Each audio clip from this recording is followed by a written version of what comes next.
Hello and welcome to a special interview. The Modi government has been in power for just over 4 years, but in 9 months' time it faces election once again. So how does the government appraise its performance? What does it see as its successes? And what does it admit to as its failures? Those are the key questions I should put today to one of the stars of the government, the Minister for Road Transport and Highways, Shipping and Water Resources, Nitin Gadkari. Mr. Gadkari, before I come to specific questions about the performance of the government, let me ask you a couple of general questions. After 4 years, have Achhe Din been achieved? I always feel that the definition of Achhe Din is depending upon person to person. The person who feel that Achhe Din, the same person, his friend, he feel Bure Din. Only which we want to claim that as comparison with the regime of 50 years of the Congress party and 5 years of Modi ji, I am confident in a lot of field. Either it is economic reform, administrative reform, agriculture, industry, infrastructure, everywhere. We at least do a lot of things that think those difficult to achieve goal to Congress party for 50 years. In 5 years, these are the great achievement of our government. But your answer suggests to me that Nitin Gadkari himself is not fully satisfied that Achhe Din have been achieved. You still believe there is more to do. First of all, I am satisfied about the performance of this government. Regarding Achhe Din, which I want to explain you, if you have a scooter, you always feel that if the car with you, it will be Achhe Din. If it's car with you, you need Mercedes car, then you feel that Achhe Din aaye. So sometime when you do lot of good things, expectation of people is always increase. But I feel that the best, most important thing for comparison is the previous track record of the previous government and the present government performance, by which we can easily understand. I am giving you as example. The 10 crores of people, these poor people are getting gas cylinder and Segdi in Ujjwala Yojana. Is it not the good days for them? In bank accounts, only 3.5 crore bank account was there. Today it is 31 crores. They have bank account, they are operating bank accounts. They are getting loans. Is it not a good thing? So in every way, people are better today than they were before. In Pradhan Mantri Awas Yojana, the lakhs of people are getting houses. Now the process has started. In Pradhan Mantri Sinchai Yojana, we have first bar in the history of the country. The central government is initiating, giving finance to the state government for completing incomplete project where 50%, more than 50% work is already completed. There's no doubt that you have a list of achievements. In a moment's time, I'll come to what some people consider a list of areas where the government hasn't achieved. But first, let me ask you about the Prime Minister's performance. How would you, and you've sat beside him in cabinet for 4 years, how would you compare his performance, A, to his BJP predecessor Atal Bihari Vajpayee, and B, to a lady that many Indians compare him with, Indira Gandhi? I don't want to compare with anybody because all are great leaders and it will be appropriate to compare the performance of these great leaders. But one thing which I am going to assure you, as far as Modi ji is concerned, is a leader with a vision, a leader with a commitment, working 18 hours, decisive, taking decisions, not only in some department, he has got a vision of all sectors, starting from infrastructure to agriculture. He is the first Prime Minister. He is not the foreign minister. But the image of India, the respect, recognition, image is well recognized in the world. It is because of Modi ji. So you're saying he has two qualities, vision and he is very hardworking. But does he dominate his cabinet in a way where ministers perhaps don't get a chance to express themselves? You mentioned that he's the first Prime Minister who's recognized internationally. Many people say as a result, Sushma Swaraj has been diminished. No, this is not the correct thing. Some section of the press and media, they have to find out some loopholes from the system. Actually, everywhere, with every person, some type of specific culture with him is his strength and sometimes it is weakness. As far as Modi is concerned, as I am minister, many times in the cabinet, I oppose his views, but I never time face any problem for that. You're never scared to oppose his views. You're never hesitant or apprehensive. Modi allow everybody to speak. And every minister many times speak against the view, whatever the cabinet note is there, what is the view expressed by the parliament. But Modi ji has courage. He listen everybody. And if sometime he feel that his approach is correct. He always instruct to administration that this is also a point where we have to think. But you know, Minister, the impression outside is that Mr. Modi does what he wants, he dominates his cabinet, and there were also stories in the early years of the Modi government that he was ringing up ministers to tell them that they were doing things he didn't want them to do. One minister was seen in jeans and was told, don't wear jeans. Another was told, you're dining with the wrong person. Are those stories incorrect, or has Mr. Modi changed from those days? These are the all stories. There is no proof, no relevance, and no ground relatives. Just rumors. These are the rumors. One thing is correct. He has his own character, culture, and nature. My problem is, what my feeling is, lot of people, as a minister, I am as a minister of all the fields, every time he cooperate me. In my own department, there was at least a stole project, 403, involvement of cost of 3,85,000 crore. With the help of Modi ji and Jaitley ji, we have taken 22 cabinet decisions, and today it is credit to my department that we saved the Indian bankers from the NP of 3 lakh crores. Okay, let's move away from general questions. Let's come to subject-specific questions about the performance of the Modi government. And let me begin with the economy. This year, GDP is going to grow at an estimated 6.7%. Inflation is at 4.87%. The fiscal deficit at 3.5%. The current account deficit at 1.9%. Now, your finance minister and your acting finance minister are very proud about the macroeconomic handling of the economy. But Dr. Manmohan Singh has publicly said in Bangalore that the economy has been dismantled and mismanaged. How do you defend the economy against Dr. Manmohan Singh's criticism? I don't want to blame Manmohan Singh ji, but I am telling you the one fact. At the time when UPA government was there, the food inflation was going up to 18%. And now, in some food item, now deflation is there. Now I am telling you the growth rate, you are absolutely correct. We are expecting the growth rate of 8%. When? 6.7%. That's this year. You can't make 8% next year. I feel that next year we will go up to 8%. From 6.7 to 8%? Yes, because I am telling you, the productivity in agriculture is increased. Agriculture production is increased. But the problem is that because of the surplus production, it is difficult for government to give them the reasonable prices for that. Let me put it like this. You may go up to 8% if you're very, very lucky, although most people doubt it. But at the moment, but I'm telling you the one example. Average growth rate. Only I am telling you the one example. In last quarter, contribution of ministry is 12% in infrastructure contribution to growth. 12%. Your ministry. Yes. And I readily concede that road, transport and highways is one of the best performing ministries. But there are others that aren't performing so well. But let me come back to GDP. You're saying it's going to go to 8% next year. But at the moment, the first 4 years of Mr. Modi have achieved an average growth rate 0.01% less than the 5 years of Manmohan Singh. So if you compare 5 years of Manmohan Singh to 4 years of Modi, you're not doing exactly equivalently, you're just a little below him. In manufacturing sector, particularly the industrial sector, we have more expectations. We need to more concentrate on it. We have to increase our export and we have to have more foreign investment. At the same time, as comparison with the rupees dollar fluctuation, also we have to increase the value of rupees. These are all concerns. These are the concerns. Everywhere in the economy, some sector, there is some progress, good progress is there. This is a cycle. If suppose one sector is doing good thing, the other sector they have some problem. Now service sector is increasing. Agriculture sector was backward. Agriculture is now increasing. You're saying agricultural growth is increasing, but one thing you know perhaps better than me, that farmers' distress is a concern. In March, you had major protests in your own state, Maharashtra. Last month, 110 farmers' organizations carried out nationwide protests for 10 days. Now, very recently, you've increased the minimum support price. But many farmers' organizations have said, A, it's not enough. And the Swaminathan Commission itself has said, this is not the same thing as they were recommending. Have you done enough, or are you falling short even in this critical area? You just understand.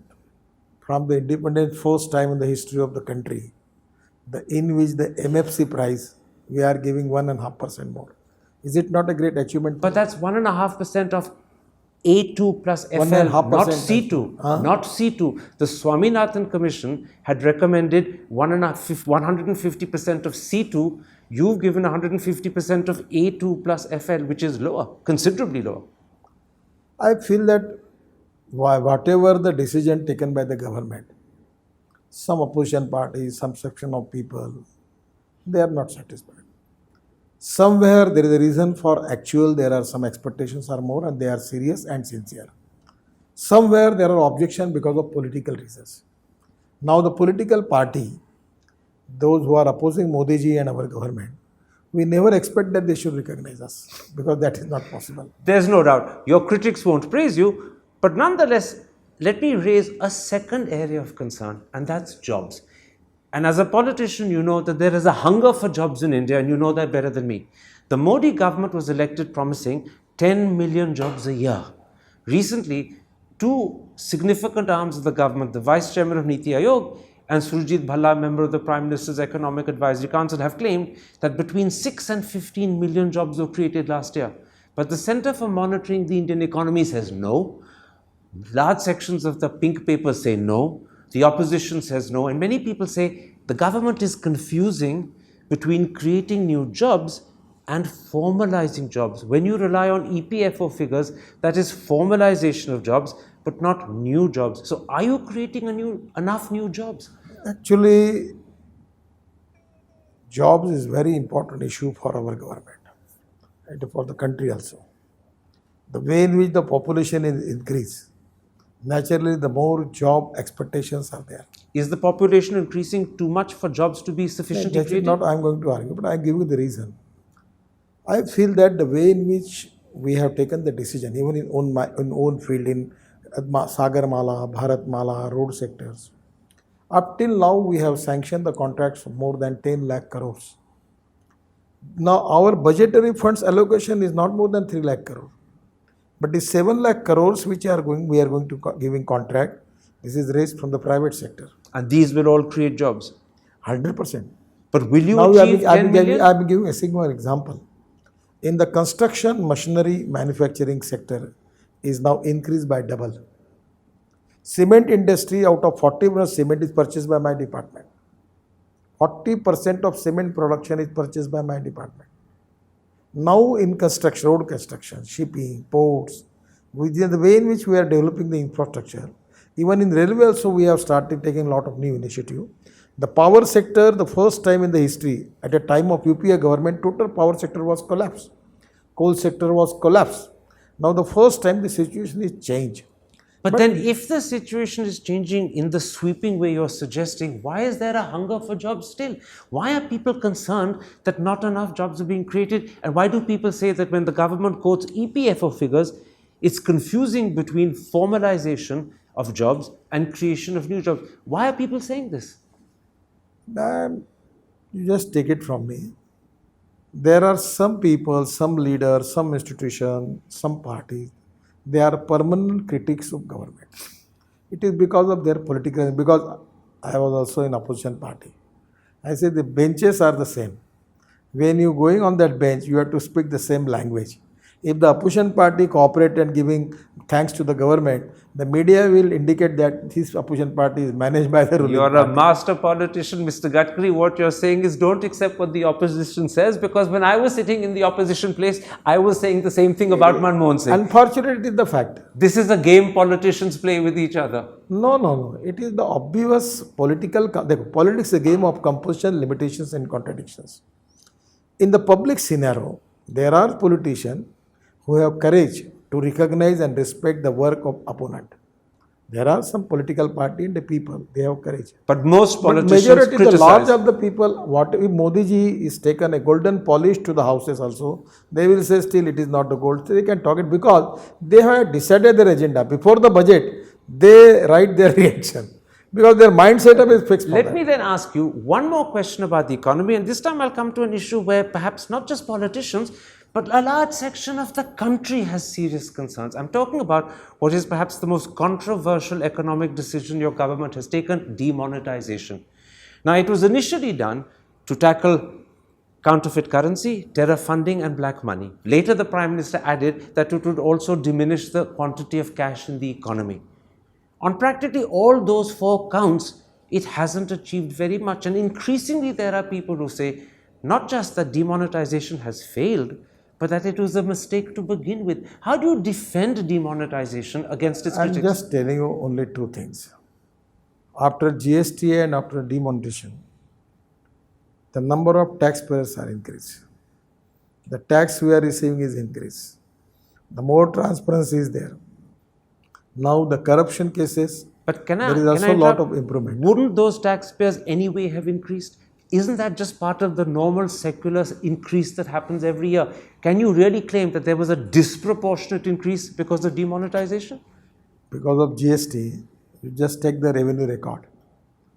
The revenue But record. GST is a different subject. I'm talking about demonetization. I am telling you, now this is the economic reform of our government. You cannot analyze any economic reform on the 1 year or 2 year. That reform effect is at least for 8 to 10 years. So demonetization will produce results in 8 or 10 I years' am time. telling you the first thing. I know that you will answer me that question, but I will telling you. The black money, the way in which was increased in the country, and that the reason that there were a lot of discussion of the black money. The first time now, the business are being transparent, they are paying taxes, they are making registration, and now it is difficult for them to generate black money. Well, that is the first thing which we have achieved. let me pick you up on black money, because for most people, the success of demonetization will depend upon how much black money you identify.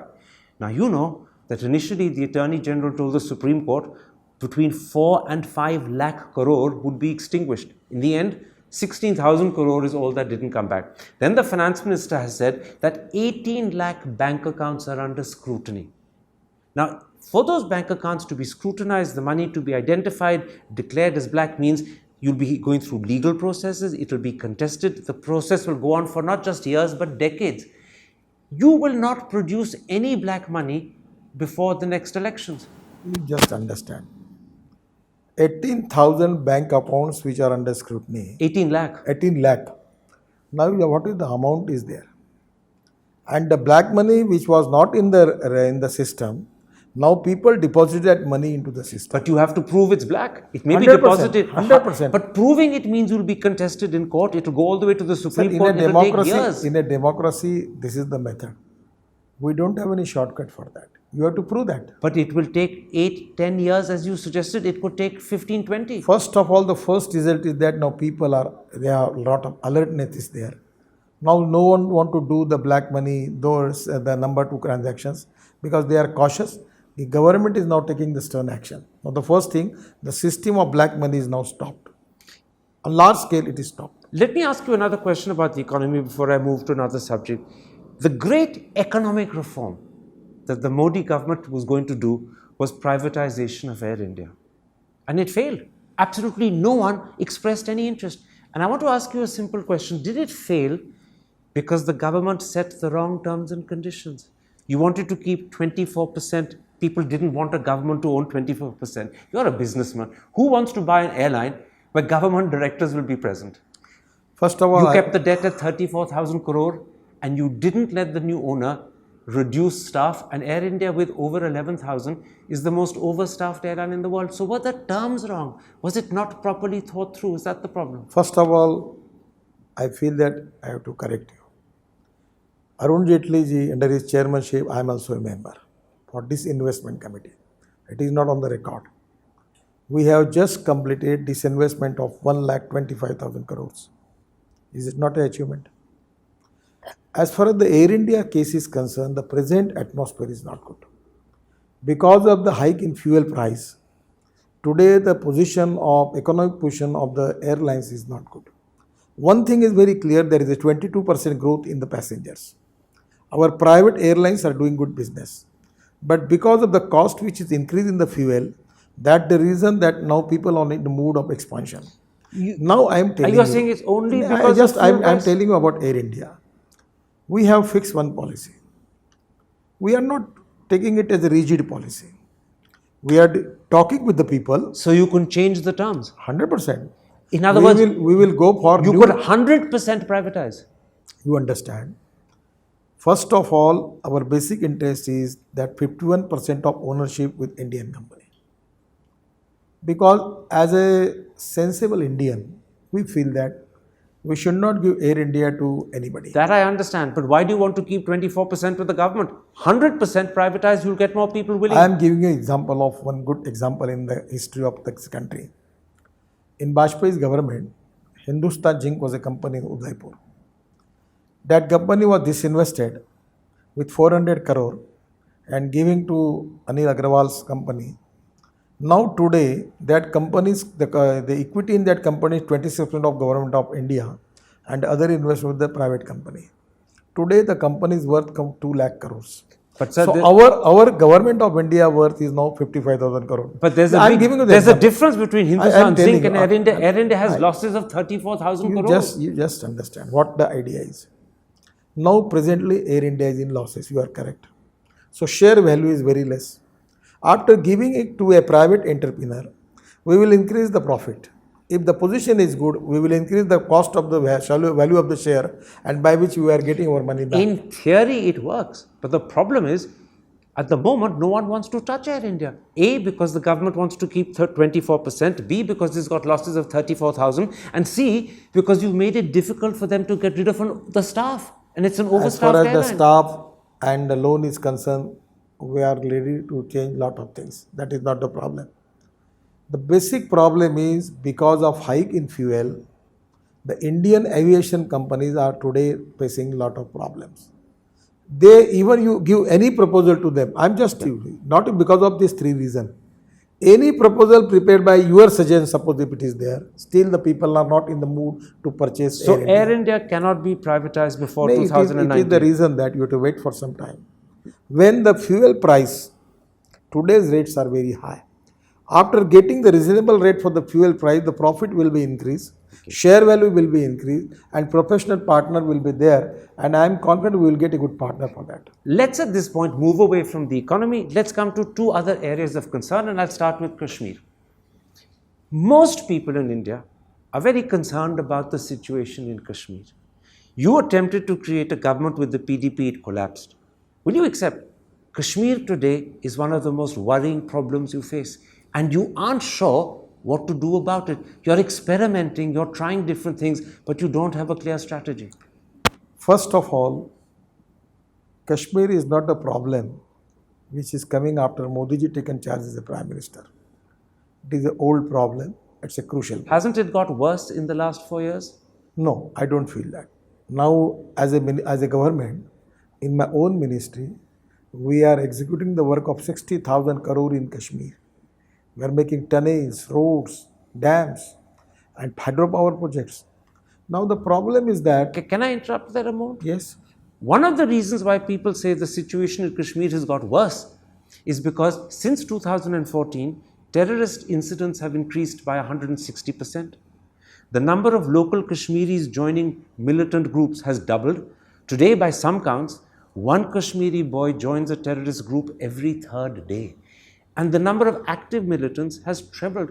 People say that the tough, muscular policy of the Modi government was supposed to solve the problem. It's made it worse. this is not the fact. It is the proxy war with the Pakistan. I am not making Kashmiris people responsible for that. It is the import of terrorism, terrorist and terrorist organization. They are constantly creating problem. And it is a fight with Pakistan, not with the Kashmiris. I don't for a moment defend Pakistan, and I accept that the Pakistan involvement makes the You Kashmir just take the situation worse. example. But let me put this to you. One of the things that's been happening for the last 1 year, and you've seen it, is that increasingly young Kashmiris, often young girls, and frequently Currently, young you girls just in see their and teens verify the cases are of throwing 1 year. stones to stop militants In many being cases, captured. the encounters, the culprits belongs to Pakistan. But the young girls in school uniforms throwing stones are Kashmiri girls, and they clearly no longer are scared of their lives. You know that Aren't you the worried way that in you which how alien- they encourage the young people to using the all young people gang for making this stone.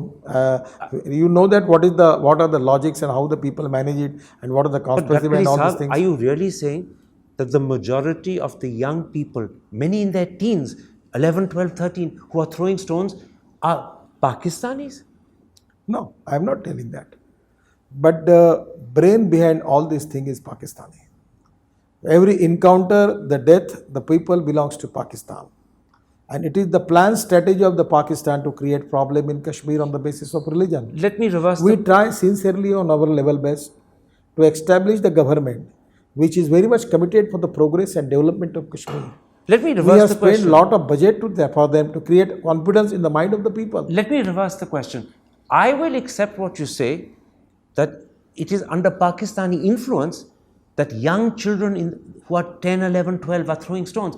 Doesn't it worry you that children of 12 and 13, young boys, young girls who are still in school, are getting influenced by Pakistan? What does it suggest? That we can't influence our own children and Pakistanis from across the border can tell them to throw stones when they're 12 and 13? Doesn't that worry you? Some media reports proving that the money is circulated because of the stone throwing. I don't know, it's from the media, I read it, I seen it. Actually, it is a planned conspiracy of Pakistani terrorist organization to start a proxy war with India, using the terrorists at the same time inspire and motivate the youth of Kashmir against India. You don't believe that the Kashmiris are increasingly, and I'm using this word carefully, alienated?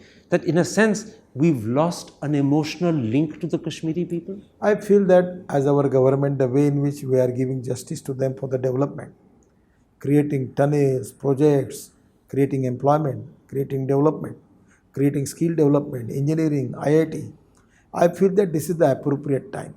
Now there is a lot of incidents that these terrorists and terrorist organizations and supporters, now they are making target of Kashmiri youth in the police, in the military. That is only because this all inspired, motivated and conspired by Pakistan. Do we need a new strategy? Does the government need a new approach to the Kashmir problem? Government has taken every step. Rajnath Singh ji and Modi ji has taken a decision. At the time of the days, the religious days, they decided stop. We are giving opportunity to them. It's very interesting. When the government created an interlocutor, you call him a special representative, Dinanath Sharma, Mr. Sharma said repeatedly he was not willing to talk to Hurriyat. But about 6 weeks ago, the Home Minister, Mr. Rajnath Singh, he would be willing to talk to Hurriyat. So clearly there was some change between Mr. Sharma's position and Mr. Rajnath Singh's position. Since Mr. Rajnath Singh said he was willing to talk to Hurriyat, the government has broken.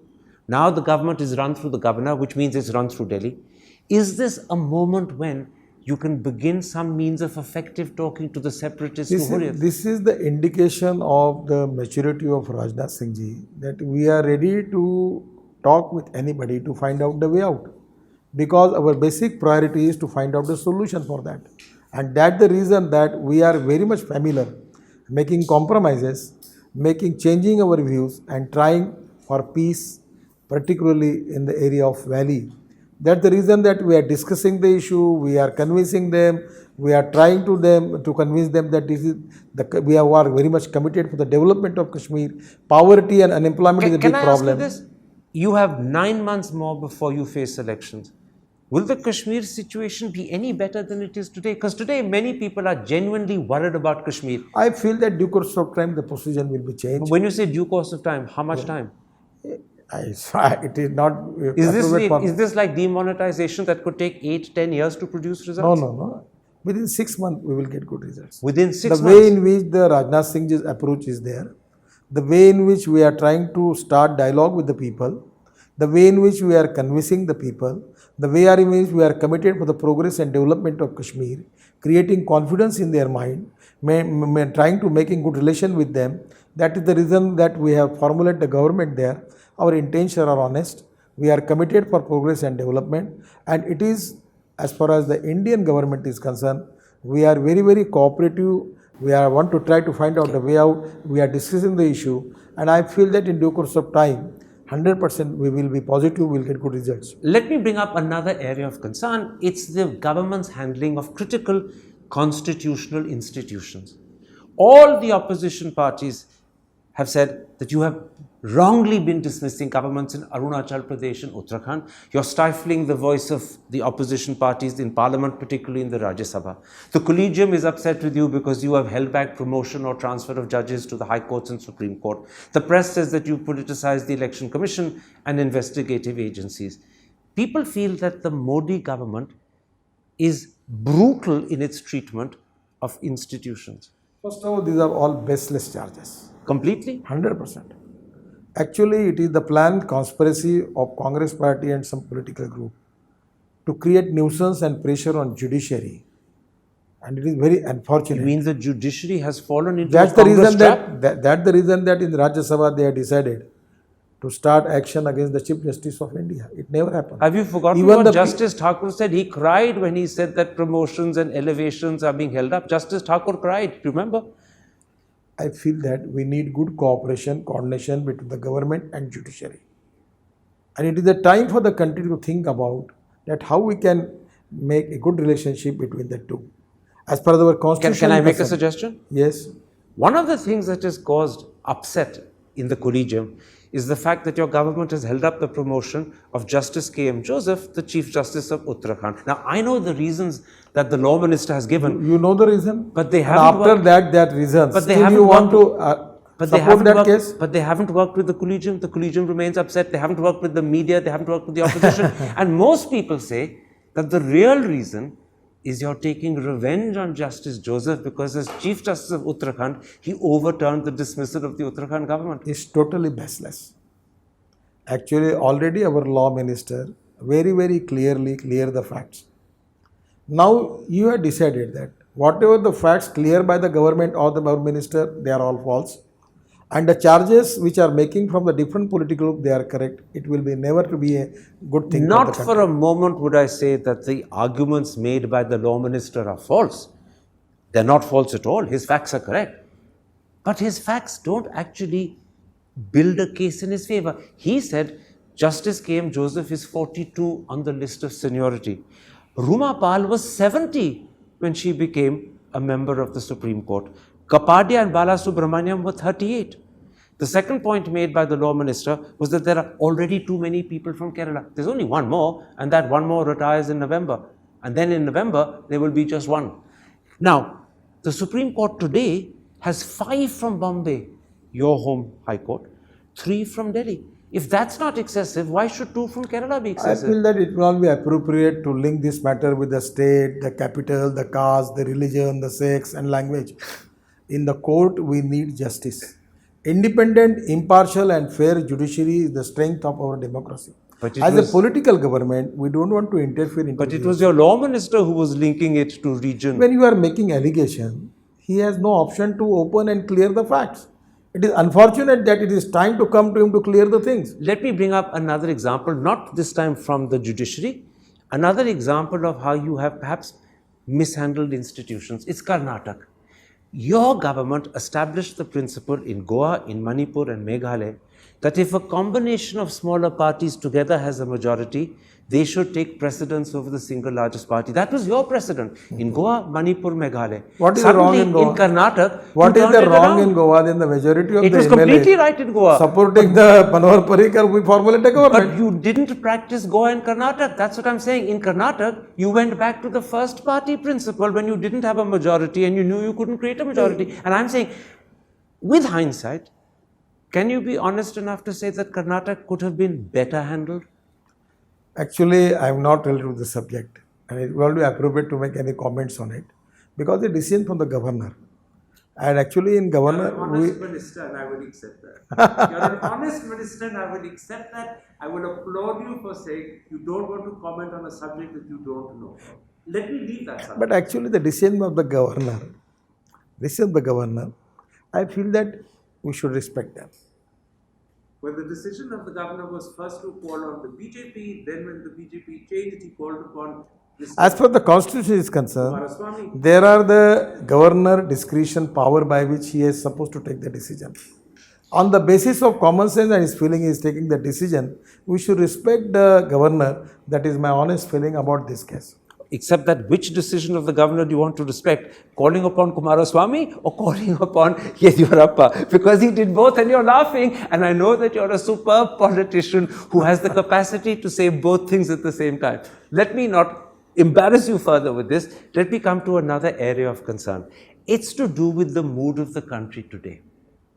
Since 2014, we've had Ghar Wapsi, Love Jihad, Bharat Mata Ki Jai, beef bans and Gaurakshaks, attacks on Dalits, Namaz controversy, fake news and trolls. And in UP, we've had police encounters and anti-Romeo squads. And many people are now asking, is India becoming an intolerant and majoritarian country where nationalism is suddenly more important than the liberal principles of our constitution? Karanji, you are absolutely wrong. In UP, the criminals, the underworlds, the people who have charges of 2-3 murders, is it not important for the government to take stern action against them? Is a police encounter the right way of doing it? To many people, a police encounter is like the government murdering people. You just find out the history of every person. You check it. The person who have a registered cases of rapes, murders, attacking, lot of bad things. What are about there. the trolling that happens? You were one of the few ministers who stood up and defended Sushma Swaraj. Do you approve of the mood of trolling that is It's happening? totally baseless. And totally 100%, there is no involvement of Sushma ji in the decision. I agree, but she was being wrongly trolled. But the way in which some of the people are making attack against her is absolutely wrong. The way which the personality of Sushma ji, the which approach, her behavior is very time. But these people claim to be bhaks of the BJP. Who says? They say This is so. the habit of the media people that taking any person with the saffron color cloths and just keep it here, there and make him a BJP representative. He is not at all related with us and you are making BJP responsible for that. As an ex-president of BJP, I am telling you many times in the TV discussion, the people who are representing BJP, because this media will take it them, they are not at all related with us.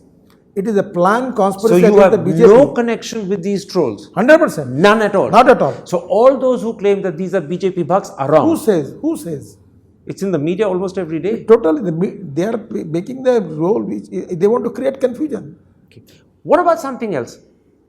Are you worried or concerned about the way Muslims and Dalits are being taunted and targeted by people who are said to be close to the BJP and RSS? You go into case by case. I'll give you a couple You know the truth of Pune case? Where it starts? It is totally conspirated by the people, Maoist, Naxalite people. There are a lot of evidences are there now.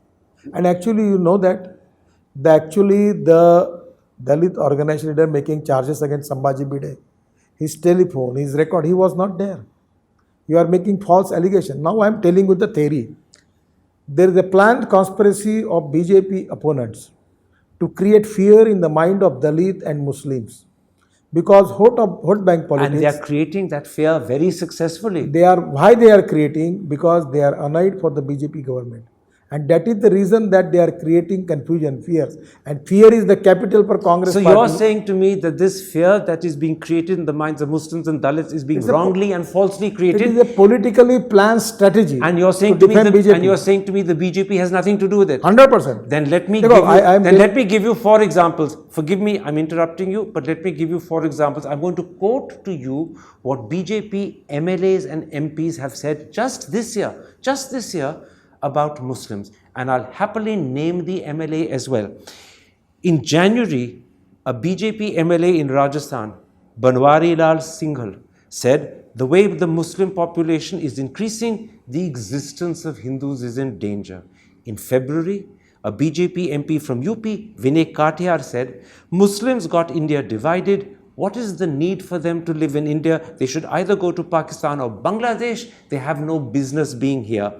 In April, a BJP MLA in Karnataka, Sanjay Patil, said, this is a Hindu Rashtra. We want to build the Ram temple. And finally, in May, a Rajya Sabha MP, a colleague of yours in the Rajya Sabha, Kanta Kardam, said, Muslims have been harassing Hindus and we need to be very cautious about them. Every single month this year, MPs and MLAs have said this. I am sorry to say, I know all these cases. I visited Belgaum. Every time the section of media want to misquote and misinterpret. These are misquotes. Yes, many times. There are some factual things that some MLAs are talking like this, where party is not with them. Have you got any statement from Rajnath Singh, from Narendra Modi ji, from Amit Shah, from Nitin Gadkari, from Sushma Swaraj, from Arun Jaitley? I accept. Dekho, They haven't said the same thing, but they have not tokoed these people. They have not told these people to shut up. In many times, we disown the statement of our MLA and MPs. Many times. And this is the planned conspiracy to create fear in the mind of the minority. Some of the media of the section, Who's planning the conspiracy? the Congress party, and some section of media who leftist, who is annoyed because of Modi, who is not ready to So accept the Modi Congress as the Prime party Minister. is making BJP MPs and MLAs say these things. No, I am not talking to create this type of interpretation in the media. It is a planned conspiracy of the section of media who have opposition for Modi and BJP. The section of मंत्री media. साहब, मैं एक चीज कह सकता हूँ, हिंदी में कहा जाता है, दिस साउंड्स लाइक मैं पीता नहीं हूँ, पिलाई गई है, मेरे लोगों ने कहा नहीं, लेकिन उनसे कलहा गया. पहली बात आपको बताता हूँ, हम पीते भी नहीं और पिलाते भी नहीं हैं. और हमारे पार्टी में इस प्रकार के स्टेटमेंट करने वाले लोगों को मैं भी जब प्रेसिडेंट था तब, अमित भाई है तब तक हमने हर समय डिसोन किया है.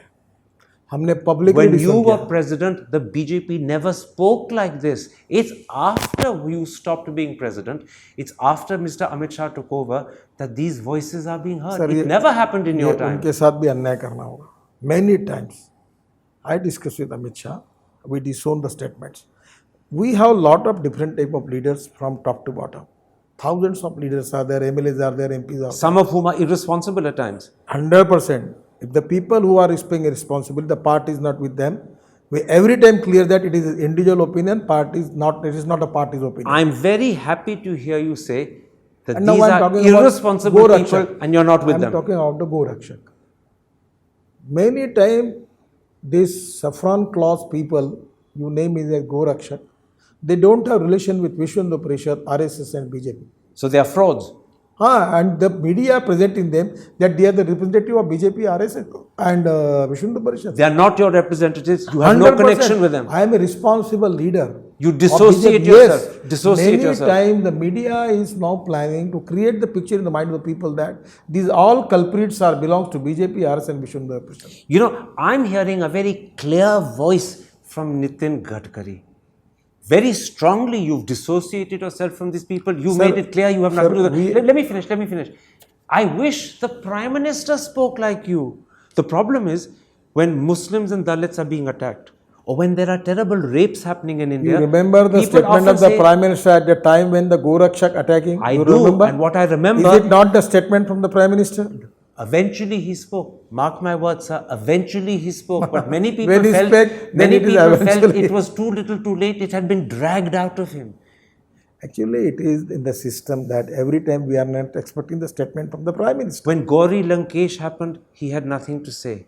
When some of those terrible rapes in Unnao and Kathua happened, he had nothing to I am say. asking you the question.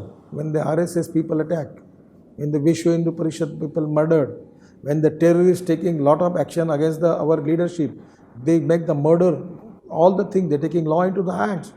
At the time, the people from the Congress party, they have appeasement for the terrorists and terrorist families. But remember, yours is a party with a difference. You don't equate yourself with Congress. You don't fall to the Congress level. You're a morally better party, which is why I say when the Prime Minister is silent and the country looks to him, you know what? It is totally a best let to make me- charge against the Prime Minister. I'm not making a charge. I'm putting to you what It is people the say. it is the system already in the democratic system. Prime Minister is not supposed to give action on every subject. Can I? It is the Home Minister is there, the Chief Ministers are there, the party president there, official spokespersons are there. I accept that there are spokespersons, there are ministers, there are chief ministers, but the Prime Minister is the Prime Minister. And when the country is troubled, people look to the Prime Minister for moral leadership.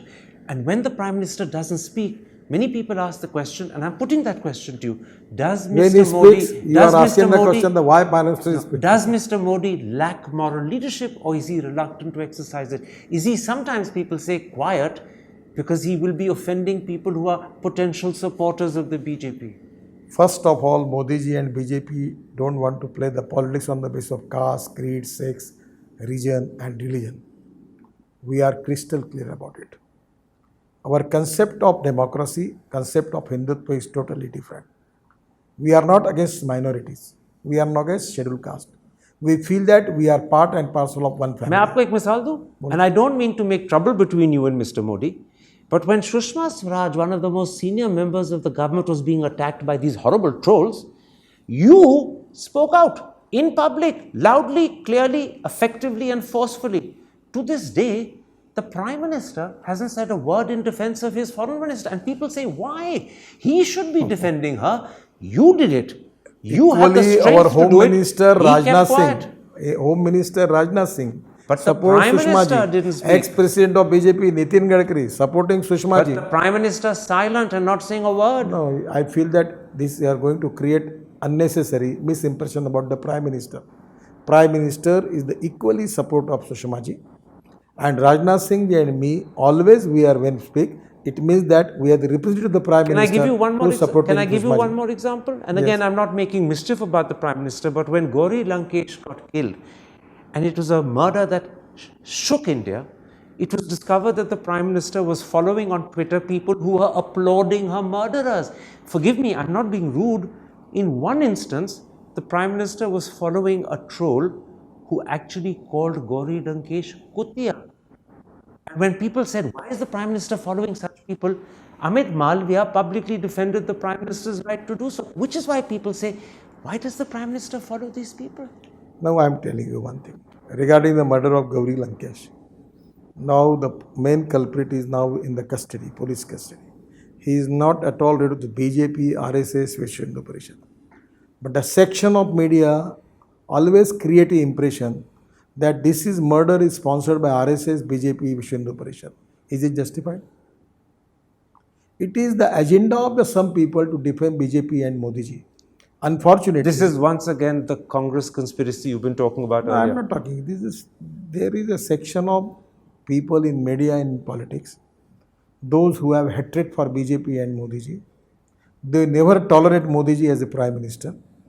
They are not tolerating the BJP government. They are totally unsatisfied, unhappy, and every time their habit is to create problems, and they are doing. So you have become the victim of media prejudice. Some of the section they want to. We are not victims. Is an interview like this an example of media prejudice? It is the people are with us. No, We don't want to is an bother for interview them. like this, asking questions as I have been, is this an example of media prejudice? No, I am not talking about you. It is the fact. I am talking the one thing very simply. In the Gauri Lankesh case, many media people interpret that this is the BJP, RSS is responsible for that. Do you know that? And now after the inquiry, the person who is under arrest is not at all ready to the organization. I am asking you the question, why this media people was linked BJP and RSS name with that? I won't bring up the Indian media in response to what you said. I'll bring up the foreign media.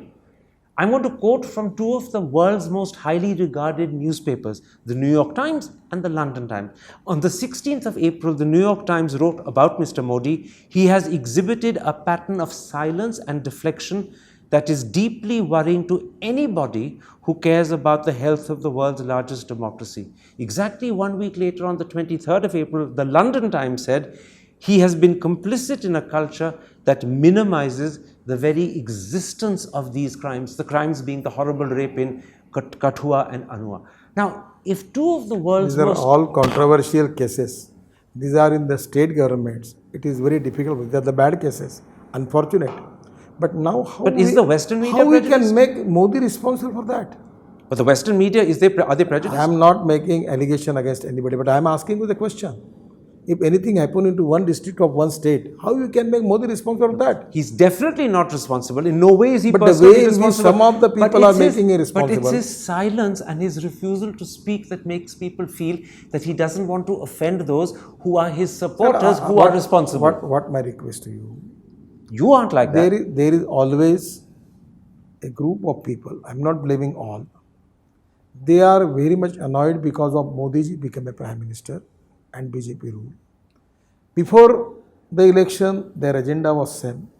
After the election, their agenda was same.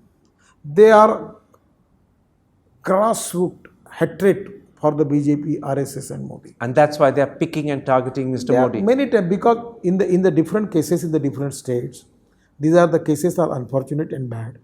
But how you can make responsible Modi ji for that? How you can make BJP responsible for that? This is the section in the Gauri Lankesh case.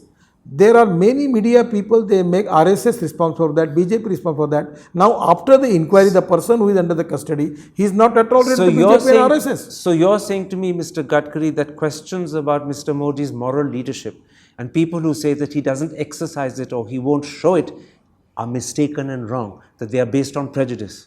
100% Modi stands with the conviction. We don't want to play politics against caste, creed, sex and religion. Sabka saath, sabka vikas. We are very tolerant with all the people, and basically our basic philosophy is the progress and development of the country is our philosophy, and not progress and development of only one section. Of all. It's all, Hindu, Muslim, Dalit, everybody. Then- and that is the mission for the party and for Modi ji, to achieve this goal, to make India strong in the world with the all concerned stakeholders belong to different castes, religion, creed, sex and language. Then before I end this interview, let me ask you two questions about the future. 2019 and the elections are just 9 months away. Many people have convinced themselves that Mr. Modi cannot win as many seats in 2019 as he won in 2014. But Amit Shah ji has gone on record to say that not only will Mr. Modi do better, but in addition, the BJP will get 50% of the popular vote. I have sitting in front of me a man who's proven today that he's not just independent-minded, but actually very honest and not afraid to voice his honest opinion. How will the BJP, in your opinion, do in 2019? I feel that the performance of the Modi government and leadership of Narendra Modi ji, I am full confident we will get reasonable majority in the next election. Over 272? I will tell you one thing. In Northeast, we have only 1 or 2 seats. Now we will get better seats there. But you're going to lose in UP, Madhya Pradesh, Sir, Rajasthan, sir, Haryana. Sir, you wait for it. These all compromises and the alliances, ये मुंगेरी लाल के हसीन सपने हैं sir. ये ज़्यादा दिन टिक नहीं पाएंगे. अच्छा, मुझे ये बताइएगा, आपको 272 मिलेंगे या कम? पूरे 272 मिलेंगे, हमारी मेजोरिटी आएगी और हमारी सरकार आएगी और मोदी जी प्रधानमंत्री बनेंगे. आपके 272 बीजेपी के होंगे या एलाइज के साथ? बीजेपी के होंगे. बीजेपी के? हाँ. So the BJP on its own will have a clear majority. 100%. We are confident about it. My last question. Many people say that if the BJP tally falls to 200 or 220, the man sitting in front of me, Nitin Gadkari, will be Prime Minister because you will be more acceptable to the allies. And that is something you've heard many times before. How do you respond to that देखिए speculation? करण जी, मेरी औकात और हैसियत से मुझे बहुत ज़्यादा मिला है. मैं समाधानी हूँ, मैं कोई रेस में नहीं हूँ. मैं पार्टी की आइडियोलॉजी को फॉलो करके देश के लिए काम करने वाला. सर, मैं नहीं कह रहा आप रेस में हैं, लेकिन हो सकता है कि किस्मत आप पे स्माइल करे. मैं इसमें कोई लफड़े में नहीं हूँ. I am happy as a minister. ना मैं कोई कैंडिडेट हूँ, ना मुझे होना है, ना ऐसे होने की कोई संभावना. आप कैंडिडेट नहीं है, मैं कह भी नहीं रहा कि आप कैंडिडेट मोदी हैं, जी, लेकिन अगर आपकी पार्टी की हालत इतनी बिगड़ गई कि आप 200 या 220 पे अटक गए, और तब अगर एलाइज कहें कि अगर बीजेपी का प्रधानमंत्री हो तो सिर्फ नितिन गडकरी हो, आप स्वीकार करने को तैयार हैं? आप मानने को तैयार हैं? पहली बात ऐसी है कि ये कोई होने की संभावना नहीं है. हमको मोदी जी के ये नेतृत्व ना में आपको फुल पता है मेजॉरिटी ना मिलेगी. मुझे पता है, लेकिन अगर वो हालत हो, would you be willing to be prime ऐसी मिनिस्टर? हालत होने वाली नहीं तो उसका जवाब देने का कारण क्या है? I am fully confident we will get the majority and Modi will be the prime minister. And again I will be the same charge as road minister to complete new 12 express highway of this country. I'm hearing what you're saying, but the look in your eyes suggests something else. I won't embarrass you further. Thank you very, very much, Mr. Gadkari. Thank you.